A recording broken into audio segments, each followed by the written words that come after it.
Naalala ko tuloy 2026 na, New Year, New Me, tapos sabi cake. Hirap. Ano, kumusta na yung mga nagsabi na magda-diet na ako ngayong taon? Wala na, tapos na, 2 linggo na yung next year na lang ulit. Bakit kasi cake? Ano ba yan? Tapos may pinapanood ako lagi, I don't know kung pinapanood nyo to, pangalan niya sa YouTube, Outdoor Boys. Ang hilig niyang gumawa ng tinapay habang nagka-camping, tapos inuluto niya doon sa mainit na bato, tapos nalagyan niya ng honey and butter. Naaamoy ko sa screen. Naalala ko kasi yun na yun yung ginawa sa bato rin niluto. Ang sarap. Bakit ba naging pagkain yung topic? Siguro, ang hirap pa naman dahil mamaya alas 11, tapos kakain tayo dito, tapos... No, kidding aside, today is a message about rest. Today is a message about finding rest, obeying the commandment to rest even. But more than that, it's also a lesson about who your God is. I know, biglang sharp turn of biglang seryoso. But really, for our guests, yung mga first time dumating today, we are in a sermon series called Not Yet Done. It's a story or a narrative pero about Elijah, pero specifically pinili natin yung part na na-burnout siya at ayaw niya na. And then, we take lessons from there or understanding about who God is that we can reflect in our lives. To introduce our topic today, I want to start with a very familiar scene. Weekday, traffic, grabe. Na-stuck kayo siguro dyan sa rotonda.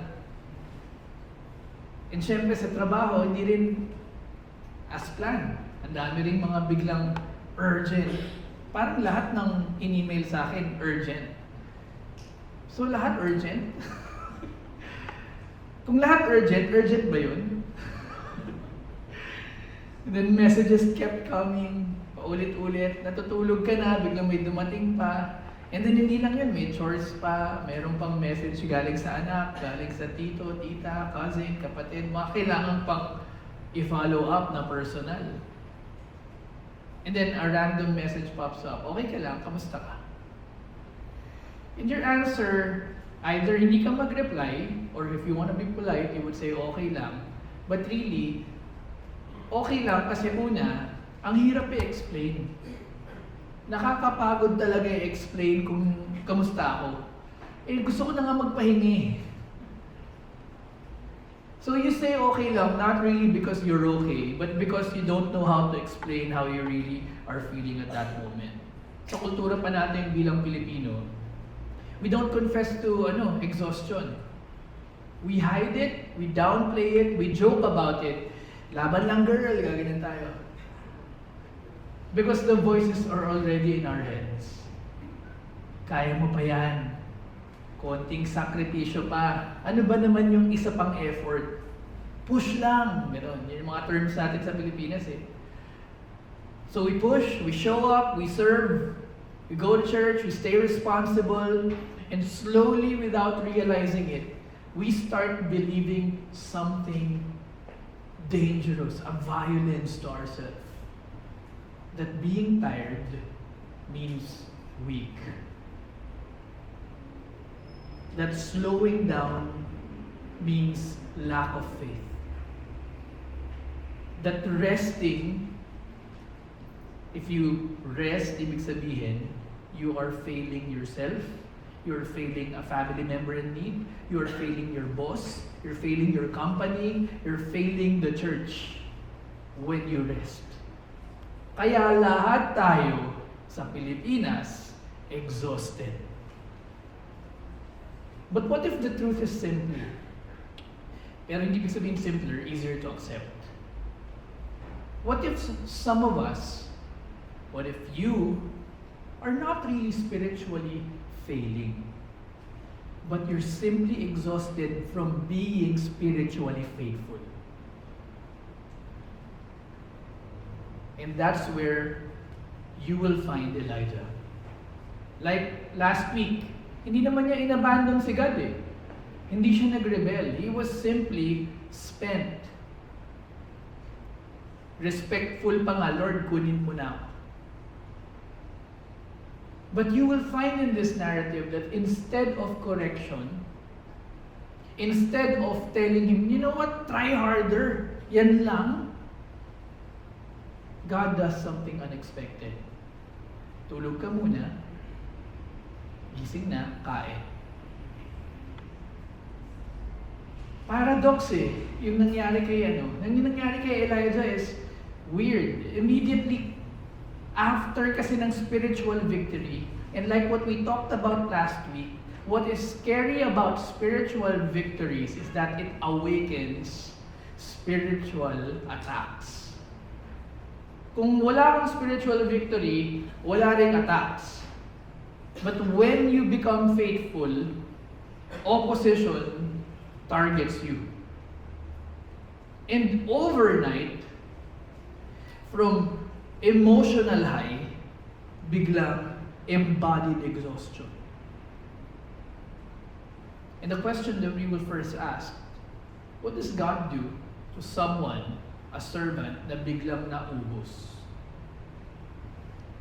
And then when we find the answer there, which is basically rest and restoration, as what you have heard, but of course we will reflect further on that. Bakit? Bakit hindi na lang siya mag-snap ng finger and say, wala na yung exhaustion mo? Bakit? Haplos, kain, ang ginawa ng Panginoon. Which leads us to the third question, because we will find who He is. The answers to number 1 and 2 would give you today a conclusion about who the God that you serve and you sacrificed everything and you're living your life for, who He is. So let's begin with the first question. Think about nung bata yung anak mo. Well, yung iba wala pang anak, or nung bata ka, umuwi ka, or umuwi yung anak mo, pagod. Hindi naman ikaw nagpapaka-lazy, or yung anak mo, hindi naman talaga lazy if you think about it. Hindi naman siya disobedient. Pagod lang. Pero syempre, kapag pagod ka, may konting dabog, di ba? Pasok sa room, o pasok sa bahay, bagsak ng bag, sits quietly, hindi nagre-react. Medyo mainit yung ulo, and nalilimutan na maging respectful, so pag may tanong, medyo pabalang yung sagot. A bad response to a child like that would be, bakit ka ganyan? Hindi mo ba alam na ang dami ko rin pinagdadaanan? Yan. Ayusin mo muna sarili mo bago ka humarap dito sa table. Very familiar, no? Minsan ganun din ako eh. But a good parent doesn't start with a lecture. A good parent would be observant and would say, kumain ka na ba?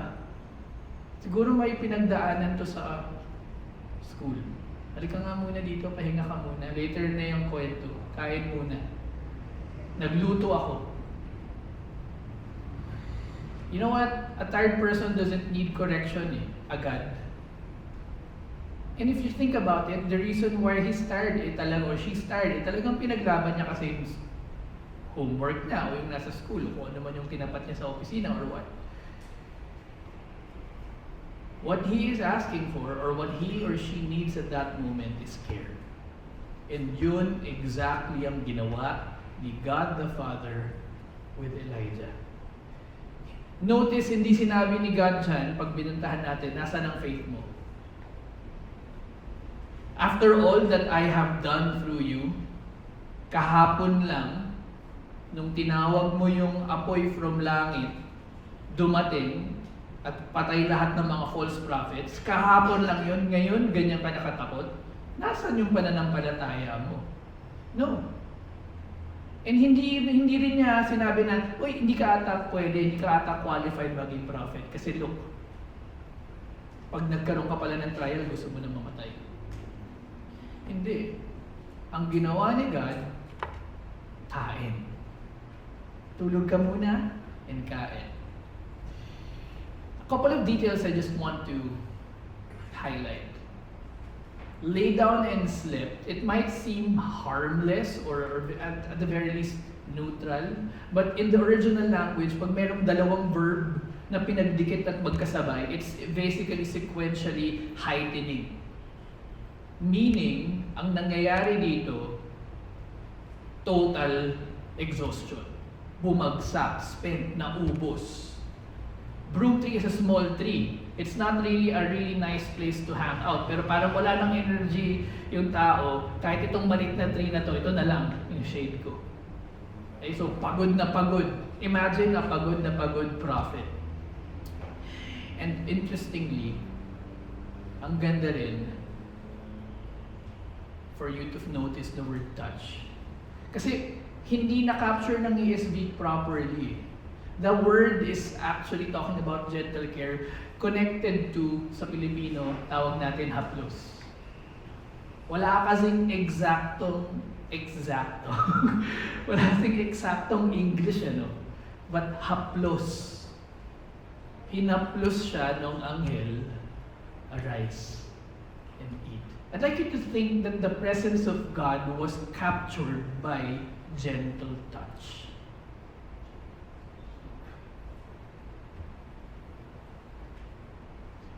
Very surprising after, fireball from heaven. A kind of different side of God. Which leads to the question, kapag exhausted ka, ano ba ang i-imagine mong nasa utak ng Panginoon towards you? Ano ba itong anak ko? Ang hina-hina. Ano ba itong anak ko? Hindi kaya. Ano ba to? After all that I have done, gusto nang biglang ayaw na lang lahat. Ang hina-hina naman itong taong to. Nagkamali ba ako ng desisyon na ito yung pinili ko para gawin itong blank, blank, blank? Anong naiisip mo? Or, do you imagine a God so eager to take advantage of that exhaustion to give you care? When you feel overwhelmed by expectations, if you're young, maybe grades or peer pressure, a little bit older work, future decisions, do you assume God is disappointed in you? Kasi hindi mo ma-figure out yung plano mo sa buhay mo? Or do you believe He wants to care for you in this moment of uncertainty? When work drains you and you're barely keeping up, nai-imagine mo ba pagkausap mo si Christ, si God, ang sinasabi niya, laban ka pa, ang hina mo naman, or eager to meet you with rest before asking you to keep going? Nai-imagine mo, pahinga ka muna and then let's face that trial tomorrow. Tulog, pwede ka na matulog ngayong gabi. Hindi mo ma-figure out yan tonight. When you're tired of providing, or maybe parenting, or maybe holding everything together in your family, or maybe in your extended family, do you feel the pressure to be stronger because either you represent God, or you're doing it for God? Or do you feel like you have the permission to receive His care also? Para sa mga nagsaserve sa church, when ministry leaves you exhausted, do you expect God to correct your commitment? Parang pagalit, ang hina naman itong servant na to. Or it's a sign, a call, pahinga ka, you need Sabbath, you need to be in my presence now. And then balik tayo sa ministry. When you're worn out and you still show up over and over again, do you assume God wants more effort in you for you to continue over and over and over again? Or nai-imagine mo ba si God na ang tinuturo sa'yo is na-figure out mo na ngayon yung limitations mo? Hindi mo pala kaya mag-over and over and over and over again. When exhaustion affects your patience sa marriage, sa relationships, sa kapatid, sa nanay, sa sambahay, Do you believe God wants to fix you first? Or care for you and your partner together? When your energy isn't what it used to be. Kasi you're no longer a young buck. Nagigilty ka ba na you have to be slower today? Or you trust that this is a season that God's care is still present and sufficient at meron pa rin siyang gustong gawin through you. Sa ating mga Pilipino, kapag makita kang pagod o ganyan, ang sasagot ay, o may pinagdadaanan, ayusin mo muna ang sarili mo, kung ibabato natin. Bago ka humarap dito sa akin, bumalik ka dyan, malang pag okay ka na. Pero ang instinct ng Panginoon, tulog ka dito, kumain ka muna. We see that. Si Elijah nag-collapse, correction, later na. Initial reaction, rest and food. Because before God talks about calling, He takes care of the servant. Which leads all of us to a very important question. Bakit ganun? Why does God choose to do it this way? Why not talk first? Diba? It's very tempting sa atin na pag may pinagdadaan, po nga tayo, solusyonan natin yung issue mo. Diba? Why not talk first? Why not fix na lang agad the thinking of Elijah? Bago na ang isip mo. Ooh, magic. Hindi na ako depressed. Why not remind him of the calling immediately? Oh, di ba prophet ka? Di ba lahat ng prophet ganito pinagdadaanan? Di ba alam mo na yung pinasok mo?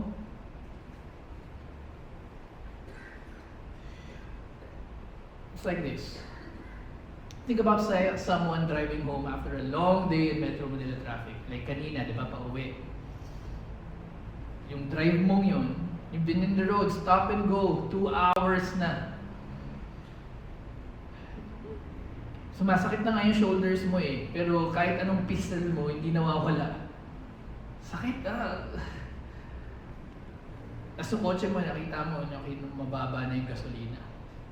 Warning lights turn on. A bad response would be to say, kaya mo pa yan, konti na lang, malapit na eh, huwag ka mo nang pagasolina. Ipilit mo hanggang dulo. As a wise, logical response would be, magpagasolina ka. Kaya may warning light, di ba? And it's not because you're weak. It's not because you're a failed driver or mahina kang mag stop and go na pinakmababa lang ng konsumo para umabot ka sa bahay even if umiilaw na. But really, because you understand that the journey may be longer than the traffic kasi parang lumalala yung traffic and what's left in the tank is not enough, kaya magpapagasolina ako. It's very logical, and that's exactly what God says to Elijah. He doesn't cancel the journey. He doesn't throw the prophet. He doesn't scold him for being empty. He simply knows the reality. And what did he say? Kasi, di ba kanina, rise and eat lang ang sinabi niya. A second time, assuming, because of verse 8, hindi gumana yung unang prompt, a second time in verse 7, explains why. Right? Inulit na yung arise and eat, but second time, sinabi niya na yung rason kung bakit. Dahil mahirap pa ang susunod na pagdadaanan. Here's the thing.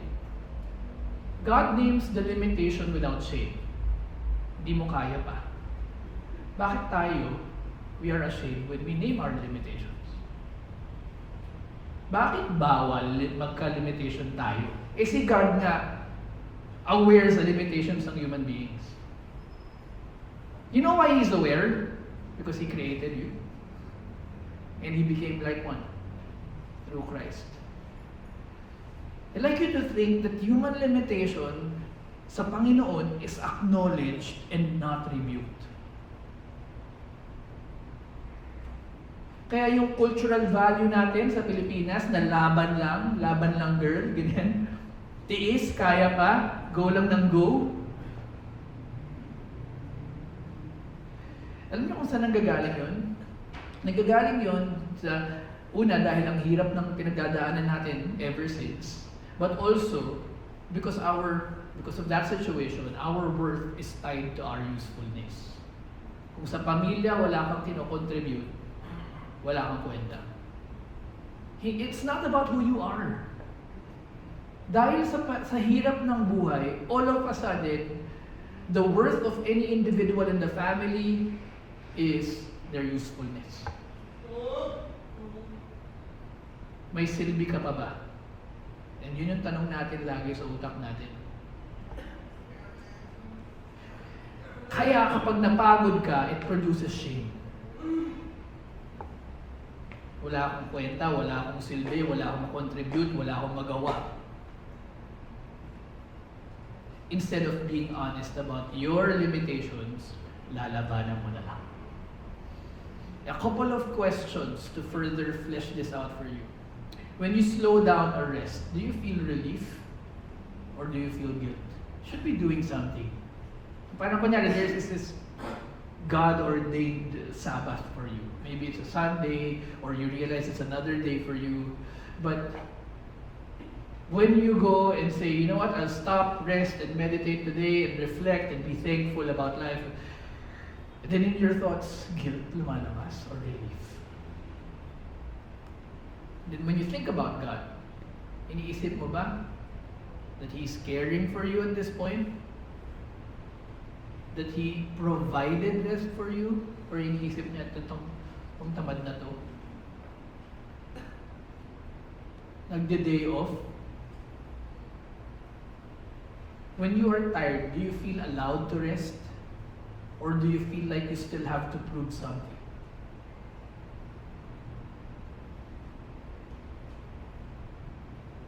Siguro kailangan kong i-progressive overload yung sarili ko para hindi na ako napapagod like this time next year.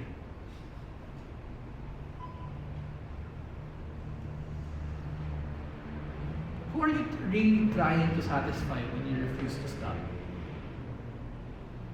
Si God. Siya nga nag-command ng stop eh. Or other people. Speaking of the commandment of God, alam niyo ba na sa 10 Commandments, itong pinakamahaba? Ay isa-isang linya lang lahat.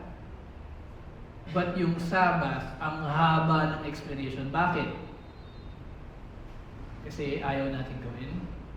But also, kasi very subtle kapag ang Sabbath i-disobey mo. Subtle. Parang it just comes like merong responsibility. It even becomes heroic. I'm gonna do this. Kasi it's for the betterment of whatever. Pero pa, ulit-ulit niya sinabi, verse 8, verse 9, verse 10, verse 11. Remember the Sabbath day, keep it holy. Keep it set apart. Receive the gift of rest. At wag mo nang hintayin na ipilit tayo to ng Panginoon. Receive the gift of rest. Allocate a 24-hour time slot in the week, not because you're being legalistic, but really because it's just maximizing that gift. Kung tingin mo, kaya mong mag-survive nang hindi nagpapahinga, you look back to this narrative, si Elijah. As a matter of fact, Jesus Christ was called pa nga, are you Elijah? Nakala nila si Elijah because he was the greatest prophet, and the greatest prophet needed rest. Tingin mo ikaw hindi? Ano ka, Superman? By the way, walang ganun. Diba? Kaya nga siya fictional eh. Bakit hindi mo kaya magpahinga? Bakit ayaw mo magpahinga? Who are you pleasing? And this idea comes even further alive when we understand further theology. Because this reveals who your God is. God knows when something is too much for you. Rest is not quitting. It's actually God, what you see here, God preparing for more. Gusto ka pa niyang gamitin. Gusto pa niya maging partner with you in whatever kingdom work ang gusto niyang ipagawa sa'yo. And it's interesting that He can adjust the pace, pero He will still be there for your purpose. Which again leaves us into a further, deeper question underneath all of this. What kind of God does this? What kind of God doesn't shame exhaustion? What kind of God doesn't cancel the calling? What kind of God doesn't rush His servant back into work? What kind of God welcomes someone na, hindi okay, but instead of being a toxic Filipino parent na katulad ko, magpakita ka na lang dito pag ayos ka na. Ang sagot, kumain ka muna, anak. Think about it, when someone in your family gets sick, not just a mild fever, but the kind na uso ngayon, yung super flu. Clearly drained, can't focus, very irritable. Your child or your sibling or parent, they're not themselves. A demanding person will say, ikaw na nga yung tinutulungan, ang dami mo pang reklamo.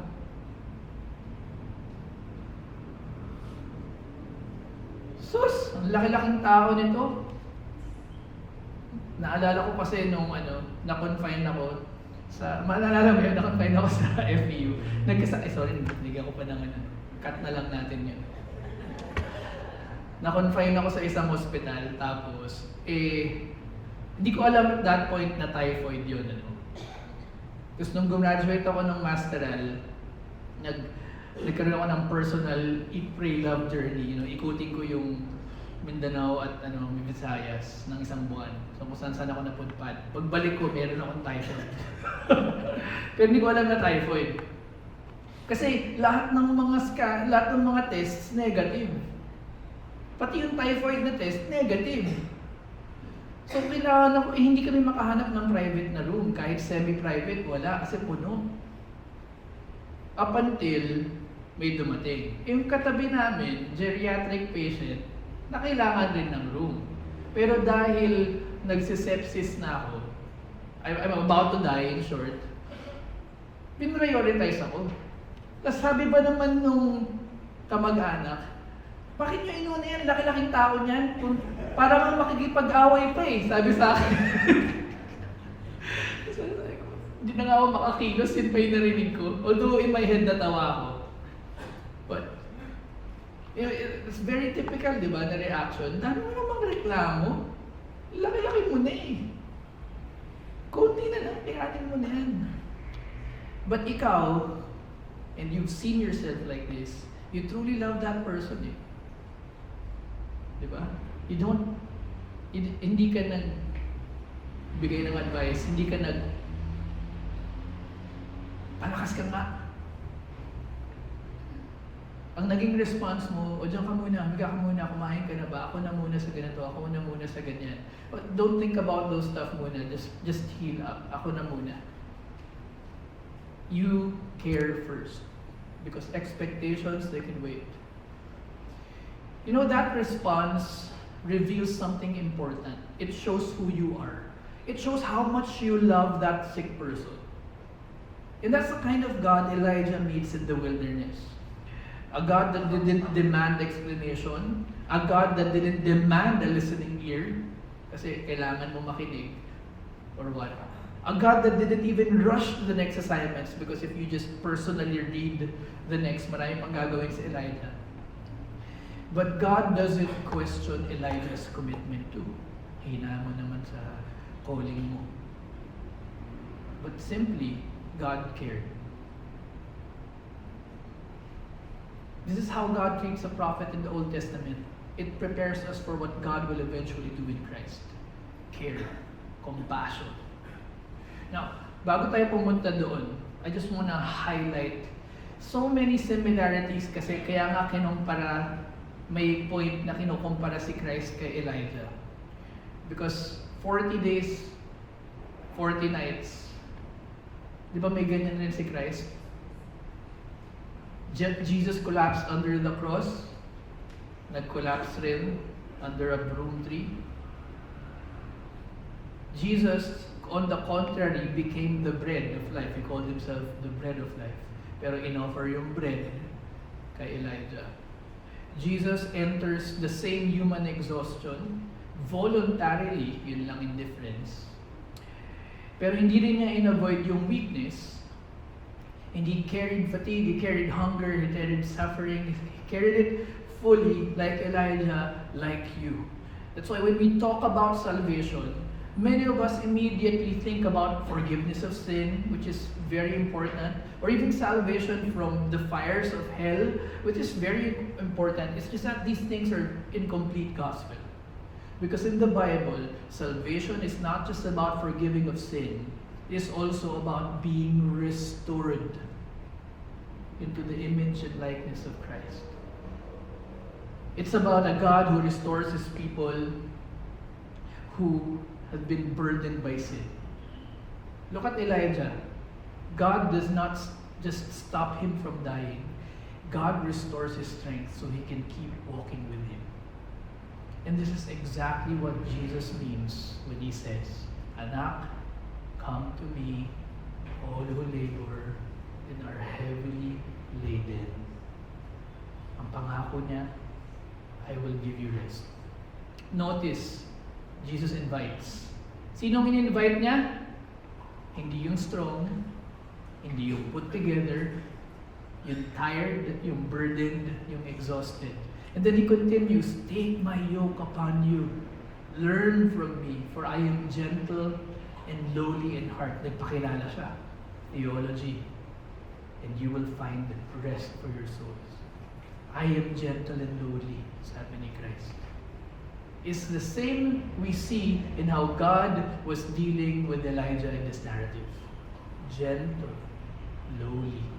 I say lowly because he stooped down to the level of, hindi niya kaya makipag-usap ng logical at this point. He is a God who touches before he speaks. He is a God who feeds before he sends. And then Jesus concludes his statement with something stunning. For my yoke is easy and my burden is light. Not because the journey is short, not because life is suddenly easy, but because there's someone carrying it with us. Hindi kita iiwan. On the cross, Jesus does not only carry our sins, dala niya yung mga weaknesses nating lahat. He carries your fear, he carries your pressure, he carries your heartbrokenness, he carries your hunger, he carries your loneliness, he carries your exhaustion, he carries your frustration, he carries the things that drain the life out of your heart. He carries it on the cross. And when the journey was too much for you, he was there walking with you. If the journey is too much for you today, he is here walking with you. And if the journey is too much for you tomorrow, he will still be there. His burden is light.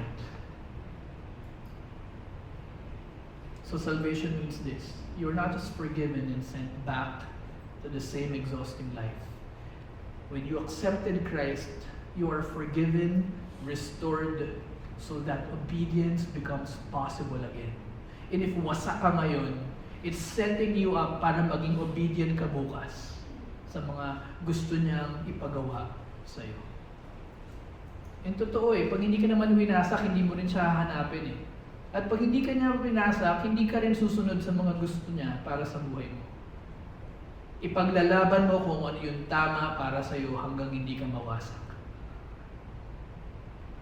Jesus bears what we can no longer carry so that we can finally obey Him again.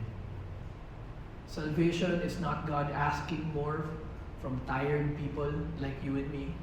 Salvation is God inviting tired people to come because He promises to be your rest. If I will summarize the passage, the God who feeds Elijah is the same God who gives us rest in Christ today. For some of you, you already believe in Christ. You love Him. You've been serving Him. But if you're honest, you were tired. There's instances that you will be tired, and perhaps you are tired today.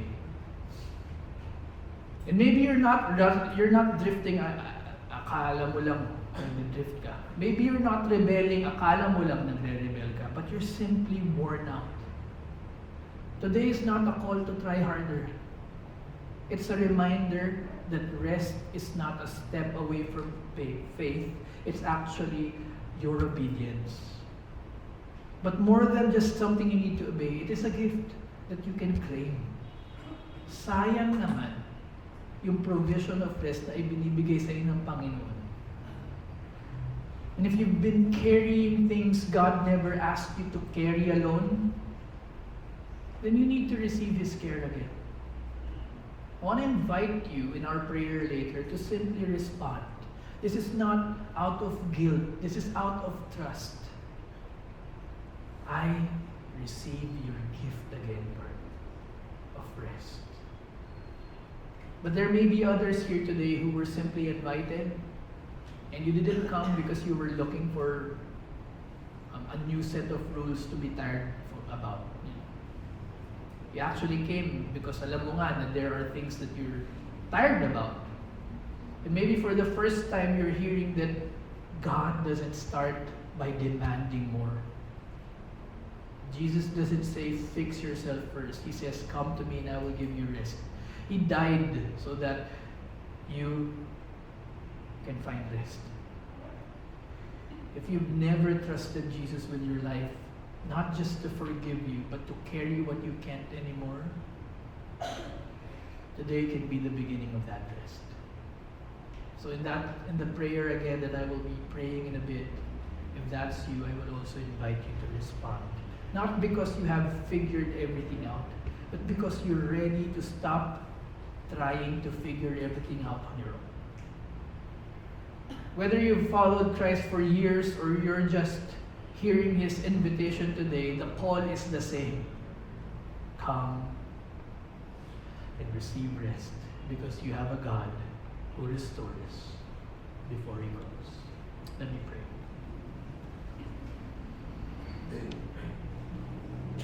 God, you see us more clearly than we see ourselves. You know where we are tired. You know what we've been carrying. And you know the weight we don't talk about. I want to pray for those believers who are tired. So for those of us who already believe in you, who love you, who have been faithfully serving you, but are weary, Lord, we confess that sometimes we keep going on, serving or doing our jobs, doing our things, not because you asked us to, but because we're afraid to stop. We are afraid to embrace the shape of resting. Because somehow we have learned that our worth is tied up to how productive we can be. Forgive us for believing that rest actually is, sometimes we think of it as disobedience even to you. When clearly, even in the 10 Commandments, you are inviting us to rest. And we trust in that command. We trust in your command.